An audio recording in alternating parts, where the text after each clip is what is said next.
This week, Mark redirects the crew onto a 1969 Super Bee, whose owner is eager for its delivery. And work doesn't stop on our 1970 CUDA or our 1971 CUDA convertible.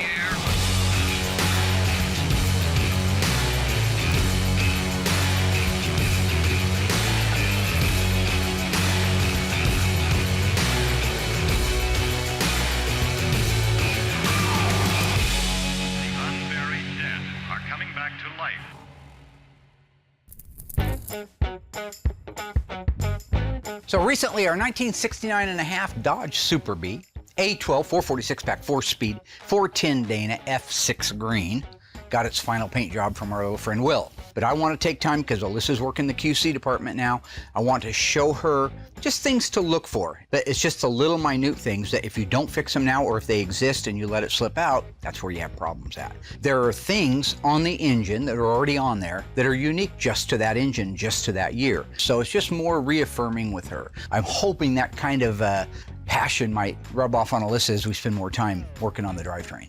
We want to run that brand new engine for at least 15 minutes, break in the camshaft, number one. Two, look for anything that can happen, Murphy's Law, which is typically water leaks or an oil leak. You could have a remain seal leak, an oil pan leak, and the cam plug leaking. That's the time to fix it. I think just to be safe, I want to put it on the engine run stand, warm it up, give it its 15 to 20 minutes, look for any problems before we go to the next step of installing that drivetrain. This is all in the spirit of QCing a car from the minute it gets here to the minute it leaves. So right now you're looking at a car that looks beautiful. Just came out of the paint shop, theoretically. Should be perfect. No, there's no such thing as perfect, but I see that you've been around Dougie a lot. Dougie likes to finish people's sentences, what I was saying. Just hurry up and get there. I'm not slow like What do you the other want? people. Okay, quality. Cut, roll credits. Well, no. See, there's something in between there. There's something in between there. That's what I'm trying to teach you. You do this thing, though, where you slow down when you think people are dumb. That's why I think we're, yeah. Okay. So what do you think the point of this QC lesson is? It sounds like you already know, so I'd just like to know what your interpretation of it is. So I'm guessing that we're going to go around and we're going to check gaps. We're going to check to make sure each panel is the same color. And I have no doubts that all that will be, so. Oh, well, then we don't even need to look at it. Well, no, we still need to look at it. Look at what has happened. See, you and your brother Will both have that same problem. You guys just assume that everybody's blind and won't see anything. Well, from now on, we're seeing everything.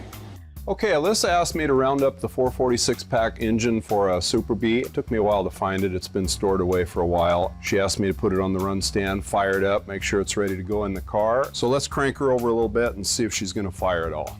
I think we have everything taken care of. So at this point, I'm really hopeful. Okay, let's try it. So, switch on and starter. Here we go.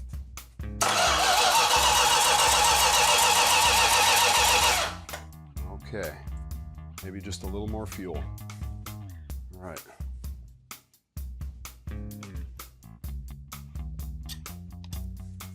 Okay. Cross your fingers.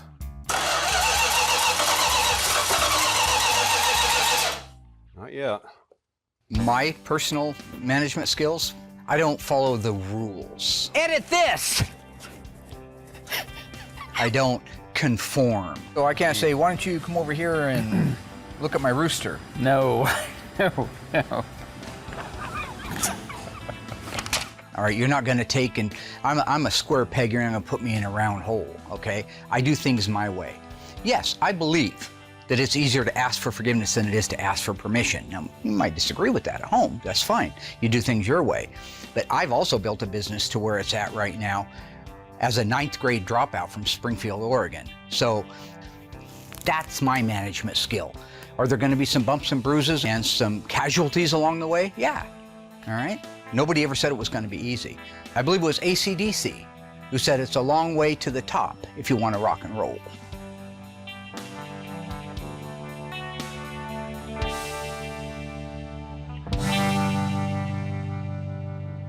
So the purpose of this is I don't want my assembly tech to start putting side markers, Willoughby moldings, body side moldings, door handles, windows, glass, engine, transmission, front bumpers, rear bumpers, tail lights, grills. I don't want the car put together when I can stand right here and decide if it needs to be repainted or fixed or more cutting and buffing. When it's on one of these whirly jig rotisseries, it means it probably has a sag in the middle. Very slight one. We know what it is. We compensate for it when we do our panels. But right now, if you look and you see here, they're a little bit wider on this gap and a little narrower up here.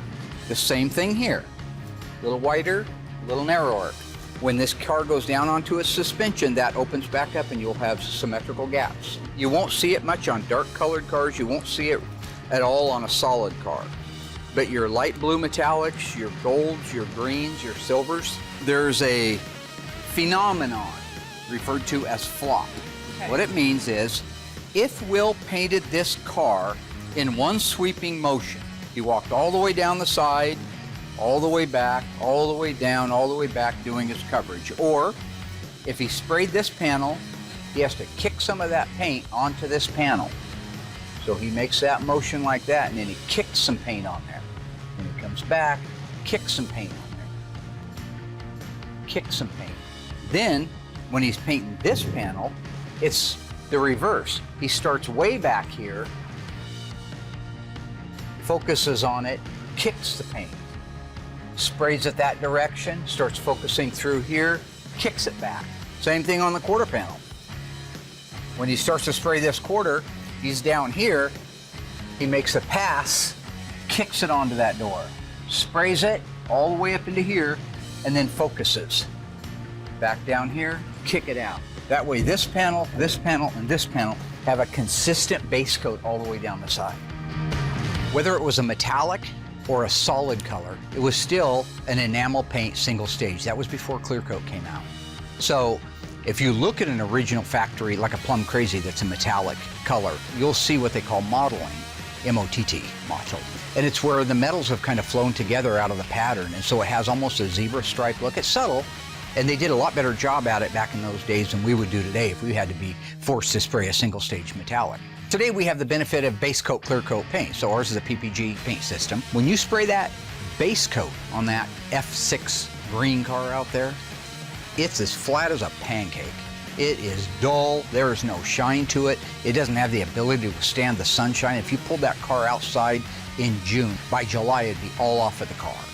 You have to top coat the base coat. So yeah, that's why our paint jobs tend to look about 1,000 times better than the factory ones. They're more consistent, they hold up better, and they have a better shine.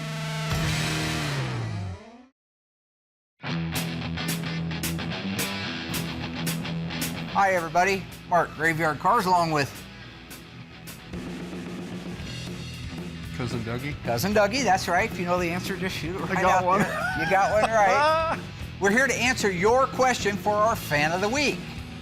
Mr. Scott Nelson writes in, sounds more like I'm being put up to this, but it's okay. We got nothing to hide here. Whatever happened to the 1968 Dodge Charger 6-cylinder car, the Slant 6 car? Thank you for asking. That car right now is in our metal shop. It is getting a new floor, quarter panels, wheel houses, rear body panel, and rear cross member in it. Then it'll go over to the mudroom, get smoothed out, and then over to assembly after Will's done painting it. The engine and the transmission, they're done and ready to be final assembled. Ended up having a cracked block, but we managed to fix the cracked block. So there's your answer on what's happening with that car. Thanks for asking, Pete. Scott. See, I did that because Pete's the owner. He probably put Scott up to it. Dang. Anything you want to say, Dougie, before we sign off? Just look into that camera right there into the TV land. Yeah. That one right there? Yeah. Say goodbye, TV land. Goodbye, TV land. Bye, everybody.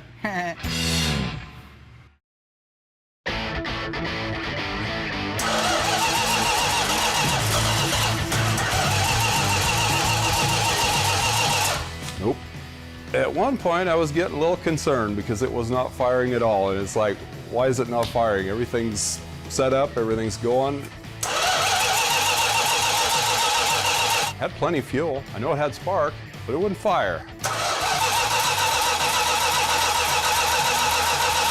First thing that happened is we found out we had two different size fuel lines, one from the engine to the remote fuel tank. So when we initially tried to start cranking the engine over, we had a nice fuel leak. So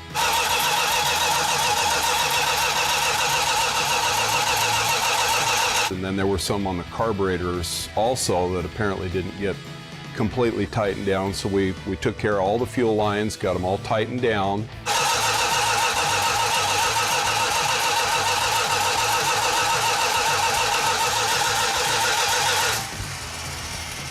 Just kept cranking on it, and eventually it leaned out and fired right up and ran good. Come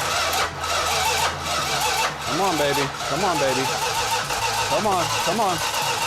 Come on.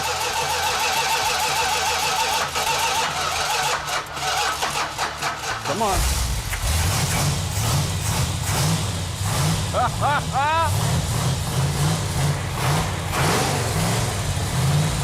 It feels really good to hear that engine run. Yeah, feels good. That engine sounds so good. 446 packs are an awesome engine.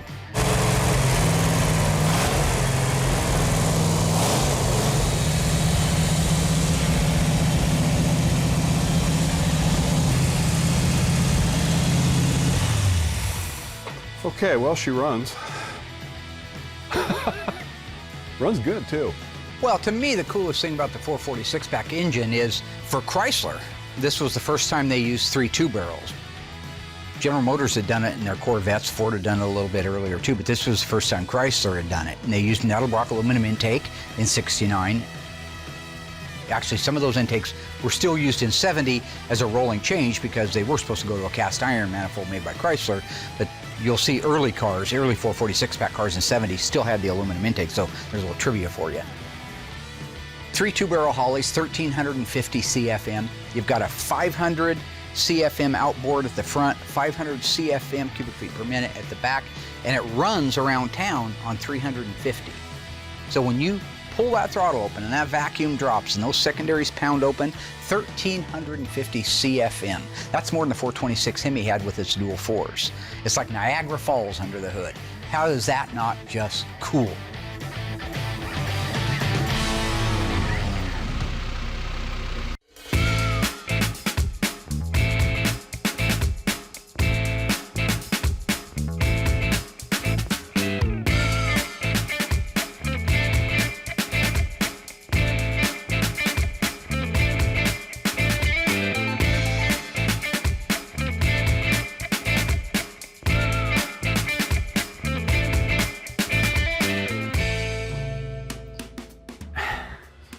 I mean, do you like it? I appreciate your work. That's the important part. What episode is this going in? I have no clue. Mark's gonna make us put it somewhere, so I don't know, maybe we'll put it in this one. So, is that a roll of quarters, or are you just happy to see me? Hey, Rodder, what you doing, dog? You asked me to come down here. I want to do the, and I've been planning. Don't do it. Don't do Don't what? do the thing where you say I can't do it. My cousin Vinny, you like it, right? I love it. You know the scene at the end Of course. with Marissa Tomei, Yep, right? yep, I yep. want to reenact that scene. He wants to recreate large portions, or possibly the whole movie, I can't really tell, of My Cousin Vinny. That's what happens when you give free reign to the Icemans. Yeah, free reign. Vanilla ice, ice tray, ice biscuit, ice shavings. Are we- So, I DL's expect the that. director of the show, Couldn't care less about and DL. he's not going to be a big fan of this. He's not a fan of anything. Have you seen him walk around here? He's as excited as a blind man at a strip club, okay? I have no interest in anything he wants or doesn't want or anything else, okay? Right, I okay. am the Iceman. I am the Iceman. Cuckoo Choo. That's the Walrus. The Beatles. That's Whatever. not the I just Ice rewrote it, Man. okay? Imagine there's no DL. It's easy if you try. That was a John Lennon thing. That was after the Beatles. Terrible song.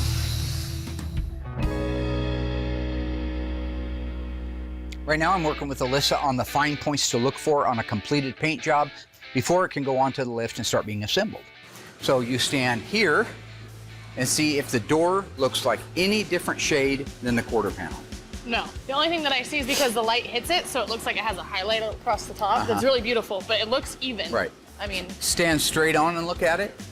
okay, Does look. the door match the quarter? Yes. Okay. Take a look at your gaps here where your door, this may seem wide. I've seen these gaps all over the place. There may be a fine last minute adjustment once we put the hood on it. But this right now looks great. You'll see those bolts aren't painted and they're not completely tight yet. We'll do that last minute adjustment once the hood is on there. Okay. You also on these cars have a grille support that has to go in at the same time. It goes in here between these 2 points and it gets painted body color. So all that's your last minute. Once it's off a whirly jig, we can start working on it. But to me, I think that all looks very adjustable. Okay. Now I have a question. For who? For you, where are Okay. the hood hinges on this one? Or They the should hood- have the hood hinges in place, right? Yeah, why don't they have hood? I don't know why they wouldn't have the hood hinges in place if we're gonna paint it like that, because it's gotta be adjusted and painted at the same time. Are the hood hinge? They're not body color, right? Yeah, they are. Oh, Yeah. God. Great. So they should be back there painted in theory? Yeah. Well, yes and no.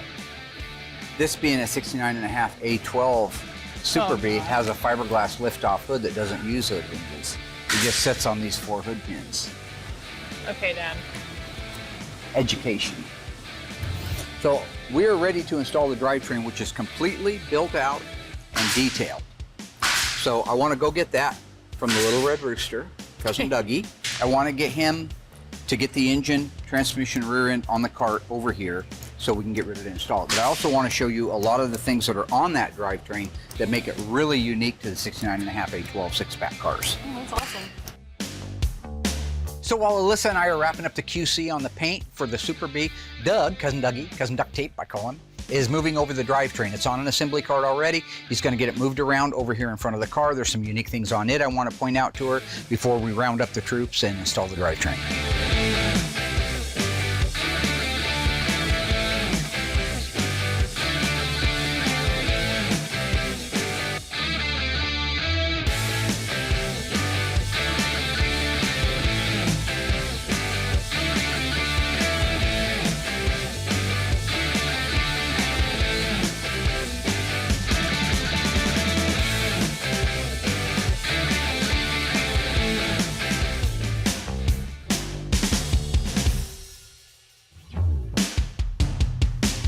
So on the 69.5 cars, they made 826 of them exactly like this. That means 446 pack. The 5th digit of the VIN is an M. Now you did your research on the A12 car, so what's the M stand for? You did I forgot the research. that one. Oh, okay, you forgot that one. That's That one. modified, yeah. Special order 440. What else? Special package. No, that's not what the M means. It's more special. money. M for money. Not in this case. No. Tell me more about the A12. What else is So- included in an A12 car? It's a package. So it all comes down to the broadcast of the VIN sheet, right? So it's gonna have options on there that are different than the other car. And those options are, This is the part I've been waiting for. All the rest sounds like legal speak. What are you guaranteed with an A12 car that you wouldn't get with a regular 446 pack. 446 pack, that's right, that's right. That you get the big engine. And the brake horsepower rating on the 446 pack is? Does anybody even really know that? Well, I do. It's 390. Oh, Well, that's a good start. You did good. Now, what else is guaranteed part of the 69.5 A12 Super B package? the lift-off fiberglass hood. Yes, that's true. That makes it pretty cool. That's good. Yes, absolutely. And what, probably a badass stripe of some kind. Yeah, badass stripe, right. Probably some pretty paint. Okay, Okay. you didn't do your research, did you? I did. Somehow I knew you wouldn't. Well, Why Dad. don't you do everybody a favor here? I don't see so well. Go ahead and read that You highlighted don't stuff right so there. well. You got glasses on. Go ahead and read that highlighted stuff. Why do you have those? You read Are that, those prescription? and I'm going to point to the pieces on the engine. So A1269 engine conversion package 440. Engine conversion package 440. This is what this is. 3 2-barrel carb. 3 2-barrel carburetors right here, folks. In those trays. How many CFM on those 3 carburetors? 383. Yeah, Something like that. 1,350. 500 outboards, 350 center. See, that's what's wrong. See, my generation, we have Google. Yeah. I don't well, really have to That's keep it why all your up here. generation are idiots. Okay, good talk. Hit me So, with something else. HD 11-inch drum brakes. Heavy duty 11-inch drum brakes right here, right here. A833. Is that how you say that? 833 Hemi 4-speed transmission. This is your VIN number here that tells you it's a real live numbers matching transmission. What is the vehicle identification number? The last 8 characters. 9A284123. That's the only one they put there. And what assembly plant is represented by the letter A? Amtrak? Michigan? Hamtramck. Yeah. No, but that was a good guess. What else? See? Oh, well, that's my only guess. No, Can I get the answer Because that's now? the only plant you can think of, right? Yeah. Okay. Lynch Road. Okay. All A12 cars were built at Lynch Road, so all A12 cars will have the A as the assembly plant. Okay.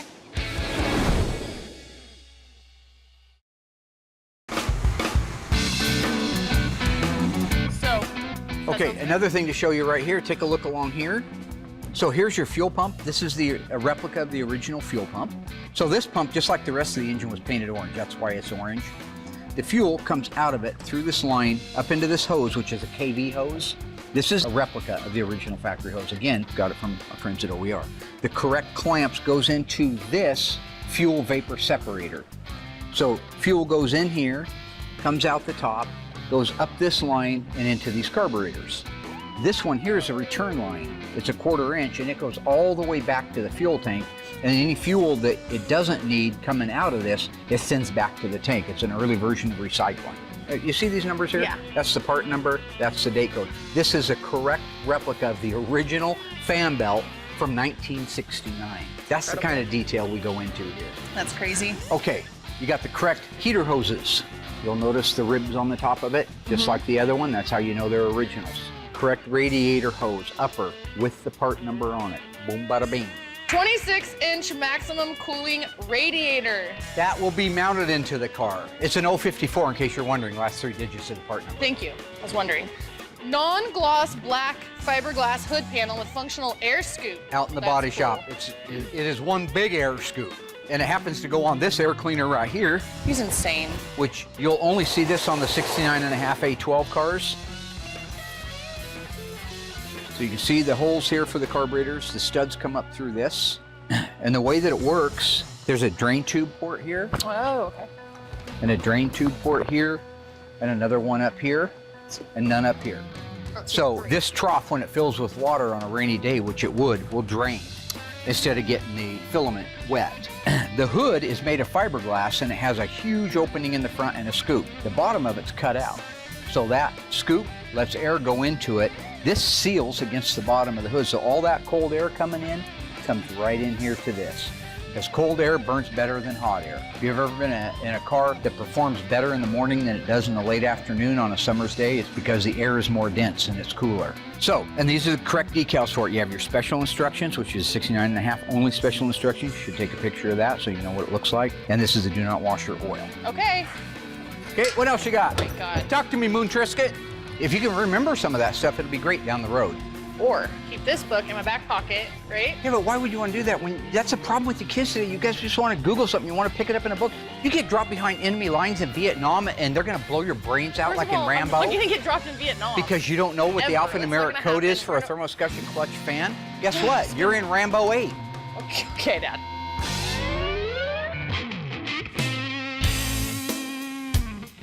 Just another item that we're stocking now at the shop because so many people request it and it's a high moving item are the Krieger wheels. Of course, I grew up on them. It's not hard to convince me to have to stock something I love that much. So I've asked Doug to go out there and to get me 2 15x8 and 2 15x7 wheels. So we're putting the BF Goodrich TA radials on it because that's what it had back in the day, and the 15.8 and 15.7 rims. It's gonna look beautiful.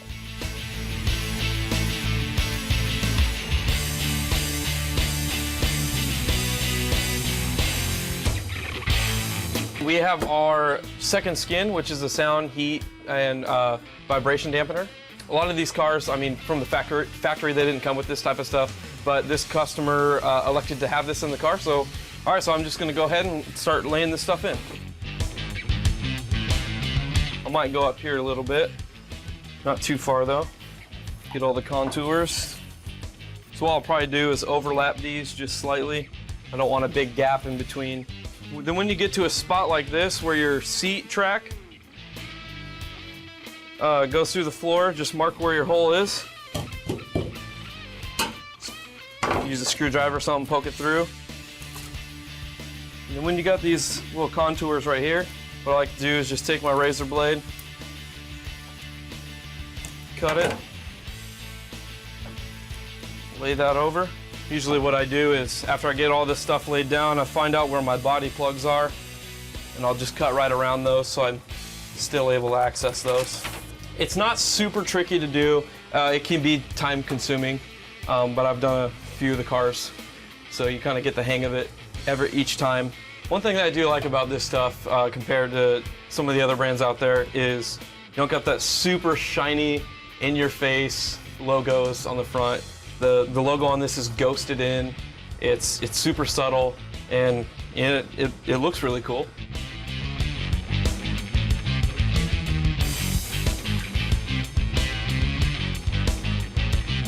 Now, when I was growing up, I don't honestly remember having a set of Krager's. Well, I did on I bought it was a 74 Satellite Sebring from J.L. Morgan Motors. Had the right fender and the right door caved in on it. I bought it for $300, but it had these beautiful Krager 5-spokes. It made the car. The car was red and white. But my Charger, I had old ET style 5-slot mags. Guys at home know what those are. And I had Magnum 500s when I first bought it. But I know I've owned a few sets when I was a kid. I just don't remember all the cars they were on.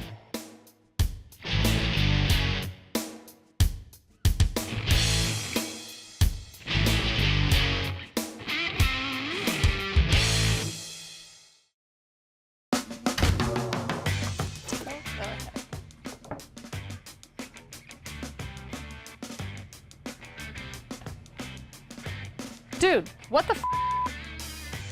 There is no reason for any of this. The broom goes right there, you know?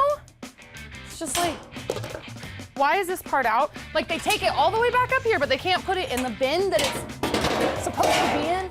Trash everywhere, like, so they're like children. Hey, dude. Hey, buddy, what's up? So I got a new project from Mark. Oh, God. So I guess DL sort of wears his emotions on his sleeves. And so he wants to do the scene like the Marissa Tomei thing, where we go to like shoot in the courthouse, and he was not pleased Not liking this. when I told him about this. What does this have to do with Mopar and the show? Well, I think he's gonna rewrite the speech so that it's Mopar oriented. His primary concerns were the fact that it has absolutely nothing to do with Mopar. And honestly, it's just a time thing. I don't know, think about it, it's a challenge, right? I mean, you direct movies, you know, it's kind of your wheelhouse. It's something fun to do. Why are you trying to get me on board with this? I'm not doing it. I gotta do color and sound. Well, yeah, he kind of wants you to be the director for this because it's kind of, you know, and Mark wants to put these things at the top of the show. We have this whole concept called bailout rate, you know? Like if somebody tunes in to watch a show about cars and they're watching this recreated scene of My Cousin Ben, I mean, they're just gonna change the channel. Yeah, so I'm glad that I had to talk with DL, and he's got a plan, and that's good. I'm guessing it's gonna be kind of like I mentioned, pushing this back at least one more episode. And what the heck is this? Do not touch ever. What gorilla got in and tore those? Humans don't open boxes like this.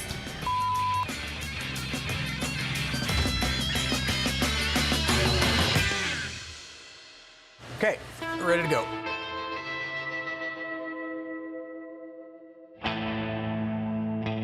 Okay, so look, I admit that right now my management skills are not exactly glowing in the dark. We're getting in trouble on these 3 cars, so I'll have to make some kind of changes. And I need to. That's okay. I accept that. That's how we grow. That's how we learn.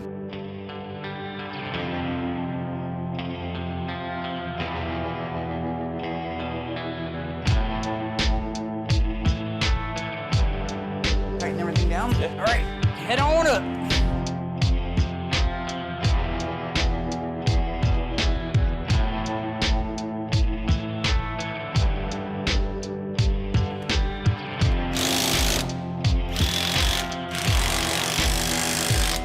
Let's put the upper control arms in. What do you think? If you watch through any of the Rocky series, you know, Rocky, he was a ham and egg fighter in the original one, right? That's what he called himself. And he hit his left hand, but he hit hard and he's all that, and he had a lot of heart. All right, so how this works is if you want to set the upper control arm alignment when you're down at the alignment shop, you're going to set the caster and the camber. And the way you're going to do that, you're going to put a wrench on this right here. And when you move it, watch this control arm. See that control arm going in and out? That's how you set the alignment. The back one does the exact same thing. They needed to dial those skills in. They dialed them in by the end of 2, because that's when he took Apollo Creed out. Then he got all messed up with his trainer dying, Mickey. He died. He said they had more to do, but Mickey was dead. And then he had to get in the ring, and he fought Clubber Lang, but he didn't have the heart, and Clubber Lang knocked him out. And then he said, go for it. And then he won, and then he fought that Russian guy. And then Tommy Gunn stabbed him in the back. So I don't know. What's the question now? I like people to be kind of like a Swiss Army knife, to be able to do everything, right? I mean, if something were to happen and you were to lose all your metal guys one week, maybe they all had the flu or something, or they got hurt, but you can't bring that department to a halt. So you could go over and get the mud guys because you've spent time with them. That's what we're doing with like the assembly guy. We're taking time for him to learn how to put the chrome and the trim and the exterior pieces on, but then shift gears immediately, go over to the book and find out where the assembly line markings go on this car. Switch gears again, go back over and find out what's the 69.5 Super B supposed to look like, which exhaust on it. Because if we had 20 of those guys right here that were well-rounded, that could do anything, we could put out 13, 14 cars a year with no trouble. Actually, I'm gonna take that back. If we had 20 guys like that, I think we could put 20 cars a year out.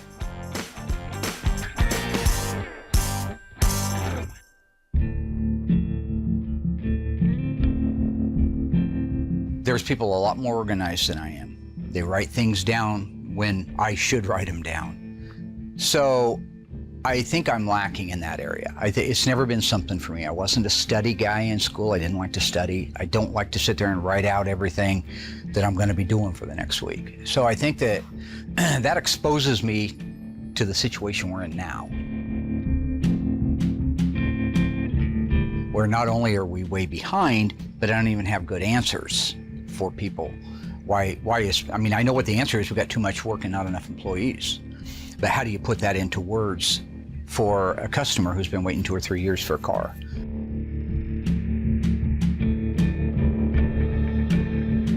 One thing I do is I keep my nose down to the grindstone and I don't give up. So there's that. That's the other side of Mark Worman. There's the side that should be doing a lot differently or better, or could, but then there's the one where we'll never stop until we get there.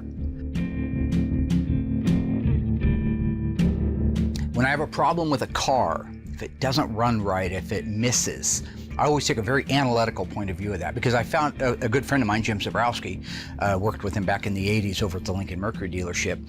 He had a car that wouldn't run right. He wasn't in there twisting wrenches, ordering parts or anything. He stood back with his stupid little thermos and his poisoned cup of coffee and his cigarette, and he'd just look at the car, and that's what he'd do. It drove me crazy. He'd stare at it and he'd smoke his cigarette, and that first move he made on it was the right move. He'd thought everything else out. He'd ruled it out. So it is easier to ask for forgiveness than it is to ask for permission, another one of my downsides. But I will stick with it and figure out what we need to change. And if it's a million things that need to be changed over the next 5 years, I'll make those changes.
Hello folks, Mark Worman again here with Cud and Dougie. Right, Cud and Dougie? Uh-huh.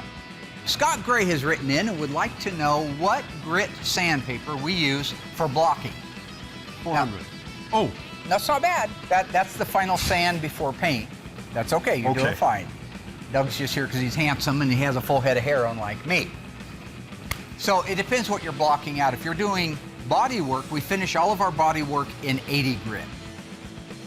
Then it goes over to the paint shop. Will does the primer on it, comes back, and they begin with 120. Then they'll usually get to a point where they broke through all the primer and down to the mud. Then they'll move out, re-primer it, come back with 220, then 320, then 400, then it's ready to paint. I got one. Hey, you did good. 400 was the final right before paint. Yeah, that's Dougie. Yeah. You want to say hi again or I'm bye learning. or anything? Yeah, hi again. Hey, it's Dougie. Yeah. Top fan of the week. If you want to be the top fan of the week, post your questions here on Facebook. We'll answer the guy who or girl who has the best. No. Not So if you want to be the fan of the week and have your question answered, go to graveyardcarz.com, post it there, or over on our Facebook page. Maybe you'll get lucky, right? Or you feel lucky, punk? Name of the movie. And cut.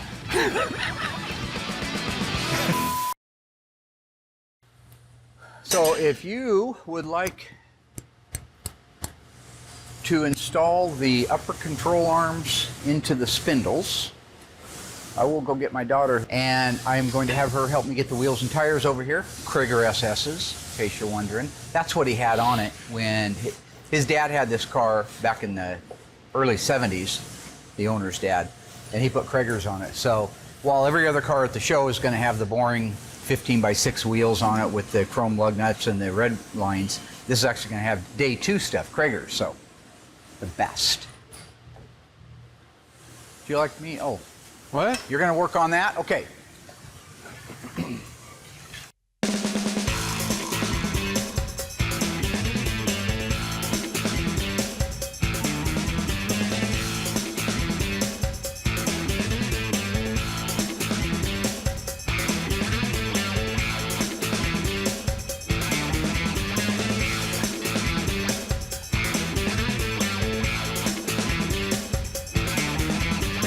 Okay, so we're ready to put these on. He's got to do the upper control arms in the front. Good, good, good, good. Excellent, excellent. It's really impressive. They're a little tricky. Okay, great. Now once it gets there, it's safe.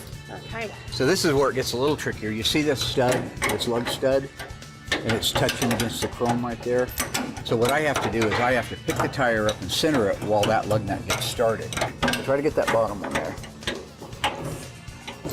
Doing on pretty easy so far. Yep, that's good.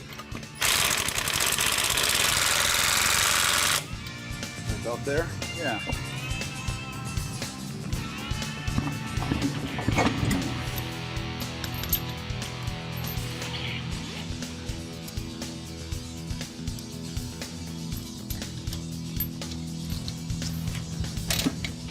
That's okay. Great. Okay. Wonderful.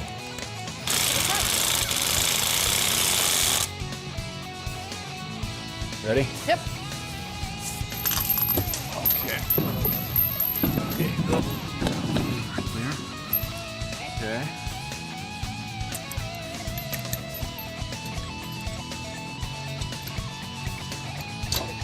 Repeat procedure, huh? Yeah. Yep. Right there. You don't want to go far. See how the washer hangs down? Yeah, it makes it. You don't have to line it. I had a ratchet. Nice work. But it's okay. It's not quite lined up. Does that make it better? Yep, there we go. So always one of my favorite parts of a build is installing the drivetrain because it becomes a car. It goes from an empty shell, no matter how pretty it is, to a real car with wheels and tires on it and it can roll. Now all of a sudden you say, wow, that's a car. So I'm very proud of the fact that we were able to pull together this week, get so many things done, but mostly without any damage or problems, install the drivetrain in our 69.5 Super B, because that guy back in New York that's been waiting so patiently for so long is going to just be thrilled when I roll that thing forward, take pictures of it sitting there on those Krieger wheels with the BF Goodriches, all setting at ride height. It's going to make his day. And if it makes his day, it makes my day. Look at that looking beautiful. Wow. Look at that. So what are we doing? Looking at how cool this is? Yeah, let's get those pods up underneath it and roll that thing forward so we can get a gander at it.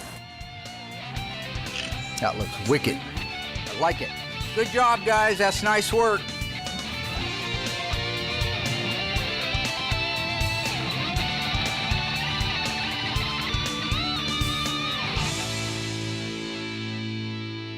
Everybody did a great job this week. Love working with Cousin Dougie. He got the engine running on the engine run stand, and that's a great thing to know that that thing's been setting for 2 years since it was built, and it's perfect. So that allowed us to be able to put it in the car. The wheels and tires he mounted up, just gorgeous. They balanced to 0, which is very, very important. Justin did really well on the Tribute CUDA. He got the sound deadener pads on the floor of it. I almost recommend that anymore to anything, especially a Tribute car, because it's not gonna hurt the value of it, and at the same time, it really makes it a better ride. So that looks great. He also got the undercarriage markings done, all the assembly line stuff, the stuff, that cool stuff, the fun stuff that's in the books. And I'm looking forward to working with Alyssa, because I'm gonna bring her out and have her QC his work. Let her try the old management hat on. Also, Justin got the exterior trim and ornamentation done on our 71 CUDA convertible. That thing's starting to look beautiful. And the proudest moment for me is the fact that I was able to spend time with Alyssa, recognize that she was more passionate this time and more inquisitive this time than she's been in the past. She learned all about how a 446 pack works and what pieces make it unique. The team pulled together in a nice time crunch type of thing and got that drivetrain installed with no casualties. And now our 69.5 446 pack 4-speed Super B is a rolling car. That's a good week. So I guess if you look at my management skills, could they use a little bit of tweaking? Sure. Some people at home probably think, oh yeah, he's a lot more than that. But the fact is, look at how it worked out, okay? That's why I'm where I'm at. You push that edge, you push people, you push them, you push harder than you've ever pushed anything in your life. And at the end of the day, one of two things is gonna happen. The guy's gonna flop dead, which is unfortunate, get him out and get some fresh meat in here, or he rises to the occasion.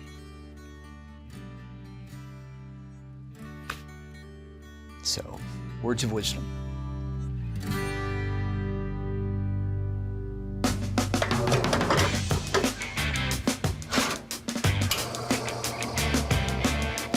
The coffee machine is in desperate need of repair.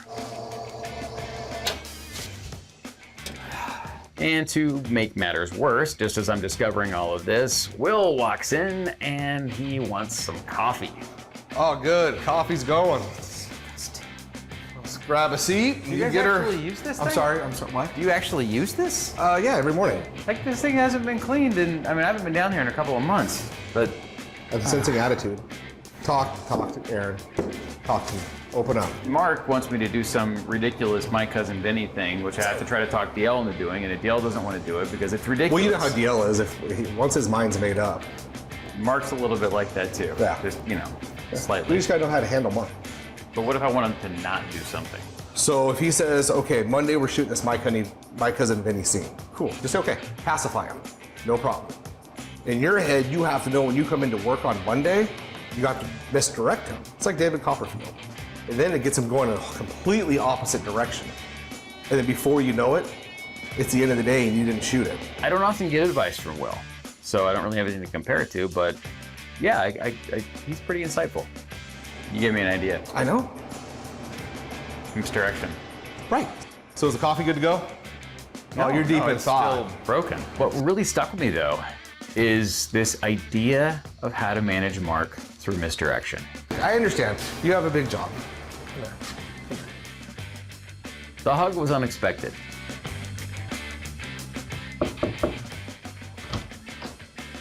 Hey, I have a new project for you. Pumpkin seeds? You got a splash. Ah. What are we talking?